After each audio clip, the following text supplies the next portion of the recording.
जी, जम्मू से राधे राधे गुरुदेव।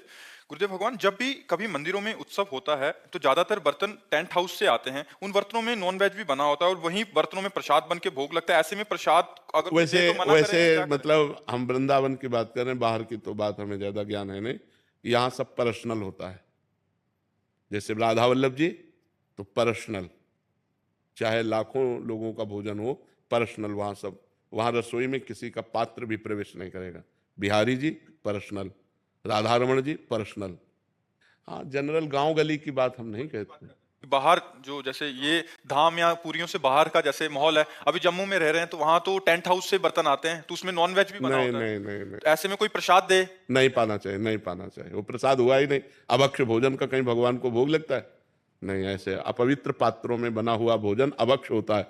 अभक्ष भोजन राक्षसी बुद्धि पैदा करता है, आसुरी बुद्धि पैदा करता है। इसीलिए नहीं, ये बिल्कुल नहीं। कि जिन बर्तनों में प्याज लहसुन बना होता है पहले और बाद में हमने उसको छोड़ दिया तो वो पात्र भी नहीं, प्याज लहसुन इतना निषेध नहीं है कि जिन पात्रों में प्याज लहसुन बना उन पात्रों का मार्जन करके यदि आपको भोजन बना के दिया जाए, उतना निषेध नहीं। मांस वाले में निषेध है। प्याज लहसुन कोई बुरी चीज नहीं है। आप हमारी बात समझो। जैसे आलू पैदा होता है वैसे प्याज लहसुन पैदा होता है। उसका परिणाम जो है, प्याज लहसुन परिणाम में हमारे अंदर तमोगुण पैदा करता है, बस इतनी बात है। और प्याज लहसुन ऐसा नहीं कि मांस जैसा निषेध हो। मांस में दूसरे के शरीर का छेदन भेदन होकर के वो मांस बनता है। लेकिन प्याज लहसुन तो जैसे आलू है, गाजर है, मूली है, नीचे फल की तरह प्रकट हुआ है, बस वो तमोगुण प्रकट करता, बस। और कोई बात नहीं। ऐसा नहीं कि पाप लगेगा, ऐसा नहीं।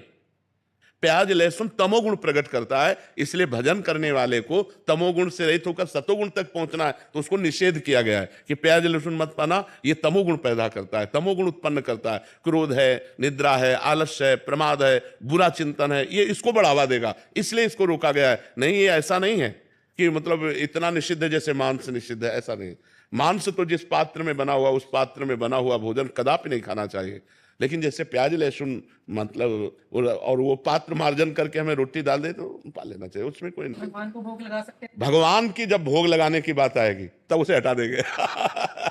हम ये जनरल बोल रहे हैं, जैसे जनरल में लोग हैं ना, जनरल बोल। लेकिन जब भगवान की सेवा की बात आएगी तो हम उन पात्रों का प्रयोग ही क्यों करेंगे? हम तो पवित्र पात्रों का प्रयोग करके भगवान को भोग लगा के पाएंगे, भगवान का भोग नहीं लगा सकते। लेकिन ऐसे जैसे जनरल में मान लो होटल में है या ऐसे है तो ऐसे पा सकते हैं। जिन होटलों में मांस या जिन रिश्तेदारों के यहाँ मांस बनता है उन पात्रों में हम भोजन ना